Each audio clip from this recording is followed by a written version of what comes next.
கன்னியாகுமரி மாவட்டம் கோணம் என்கின்ற பகுதியில் 2ஆம் ஆண்டு படிக்கும் மாணவரை 3ஆம் ஆண்டு படிக்கக்கூடிய மாணவர்கள் சேர்ந்து தாக்கக்கூடிய அந்த வீடியோ காட்சிகளைத்தான் தற்போது நாம் பார்த்துக் கொண்டிருக்கின்றோம். கூடுதலான விவரங்களுடன் கன்னியாகுமரி மாவட்ட செய்தியாளர் பிரின்ஸ் நம்மிடையே இணைப்பில். பிரின்ஸ், எதற்காக இந்த தாக்குதல்? மாணவர்களுக்கிடையேயான இந்த மோதல் எது தொடர்பாக நடந்திருக்குது? முழுமையான விவரம் என்ன? வணக்கம் கோபால். கன்னியாகுமரி மாவட்டம் புதுக்கடை பகுதியைச் சேர்ந்தவர் ஏசுதாஸ்.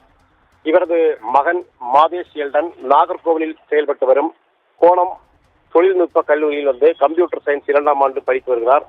இந்த கல்லூரிக்கு மாணவர்கள் சென்றபோது 3ஆம் ஆண்டு படிக்கும் மாணவர்கள் 20க்கும் மேற்பட்டோர் கும்பலாக சேர்ந்து கல்லூரி மாணவர் மாதேஷ் எல்டனை தாக்கியதாக கூறப்படுகிறது. இதில் படுகாயமடைந்த மாதேஷ் எல்டன் ஆசாரிப்பள்ளம் அரசு மருத்துவக் கல்லூரி மருத்துவமனையில் சிகிச்சை பெற்று வருகிறார். மேலும் இதுகுறித்து தகவல் அறிந்ததும் நேசமணி நகர் போலீசார் விசாரணை நடத்தியுள்ளனர். முதற்கட்ட விசாரணையில் மாணவர்களுக்கிடையே ஒருவரை ஒருவர் கேலி செய்ததால் இந்த தாக்குதல் நடைபெற்றதாக கூறப்படுகிறது. இதனிடையே மாணவரை சக மாணவர்கள் தாக்கும் வீடியோவும் சமூக வலைதளத்தில் வைரலாகி வருகிறது. மேலும் இது தொடர்பாக கல்லூரி ஆசிரியர்கள் இதுகுறித்து விசாரணை மேற்கொண்டு வருகின்றனர்.